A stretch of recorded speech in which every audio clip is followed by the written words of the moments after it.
சியோனின் மகாராஜனே, நல்ல உள்ளம் கொண்ட அன்பு தேவனே, எங்களுக்காக சிலுவை சுமந்தீரே, தியாகத்துக்கு நன்றி இயேசையா. எங்களுக்காக ரத்தம் சிந்தினீரே, விருப்பத்துக்கு நன்றி இயேசையா. நம்மளுக்காக யாரும் ரத்தம் சிந்துவாங்களா? உயிரை விடுவாங்களா?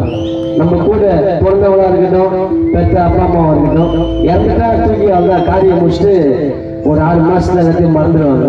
ஆனா நம்ம செஞ்ச பாவத்துக்காக சிலுவை சுமந்த ஆண்டவரை என்னைக்கும் மறக்க கூடாது. நீர் எங்களுக்காக சிலுவை சுமந்தீரே, தியாகத்துக்கு நன்றி இயேசையா.